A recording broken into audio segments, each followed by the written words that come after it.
ನಿಮ್ಮ CN23 news ಚಾನಲ್ಗೆ ಸ್ವಾಗತ ಸುಸ್ವಾಗತ. ನಾನು ನಿಮ್ಮ ನಗರ ನಾಗೇಶ್. ಎಲ್ಲರಿಗೂ ಗೌರಿ ಗಣೇಶ ಹಾಗೂ ಈದ್ ಮಿಲಾದ್ ಹಬ್ಬದ ಶುಭಾಶಯಗಳು. ನೋಡ್ರಿ, ಇಲ್ಲಿ ಶಿವಮೊಗ್ಗ ನಗರದ ಗೋಪಾಲಗೌಡ ಬಡಾವಣೆಯಲ್ಲಿ ಇಂದು ಬೆಳಿಗ್ಗೆ ಪ್ರತಿಷ್ಠಾಪನೆಯಾದ ಗಣಪ ತಕ್ಷಣವೇ 1 ಗಂಟೆಯಲ್ಲಿ ಒಂದೇ ಪೂಜೆ, 1 ಗಂಟೆಯಲ್ಲಿ ವಿಸರ್ಜನೆಗೊಳ್ಳುತ್ತಿರುವಂಥ ಗಣಪತಿಯನ್ನು ನೀವಿಲ್ಲಿ ನೋಡ್ರಿ. ಇದು ಶಿವಮೊಗ್ಗದ ಗೋಪಾಲಗೌಡ ಬಡಾವಣೆಯ ಚಂದನ ಆರೋಗ್ಯ ಪಾರ್ಕ್ ಸ್ಪೆಷಲ್ ಗಣಪತಿ. ಇದು ಅಲ್ಲಿನ ಎಲ್ಲ ನಾಗರಿಕರು ಒಂದೆಡೆ ಸೇರಿ ಗಣಪತಿಯನ್ನು ಪ್ರತಿಷ್ಠಾಪಿಸಿ ಒಂದೇ ಒಂದು ಪೂಜೆ ನೆರವೇರಿಸಿ ತಕ್ಷಣ ವಿಸರ್ಜನೆಗೊಳಿಸುವುದು ಇದು ಪ್ರತಿ ವರ್ಷದ ಸ್ಪೆಷಲ್ ಕಣ್ರಿ. ಈ ಗಣಪನ ಸ್ಪೆಷಲ್ಲೇ ಹೀಗೆ ಕಣ್ರಿ ಪ್ರಿಯ ವೀಕ್ಷಕರೇ.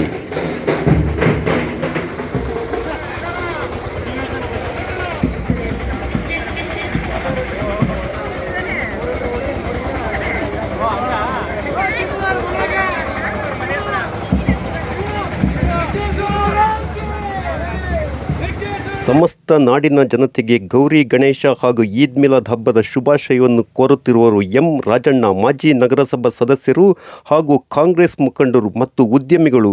ಶಿವಮೊಗ್ಗ ಜಿಲ್ಲೆ ಹಾಗೂ ರಾಜ್ಯದ ಜನತೆಗೆ ಶುಭಾಶಯಗಳನ್ನು ಕೋರುತ್ತಿದ್ದಾರೆ ರಾಜಣ್ಣ.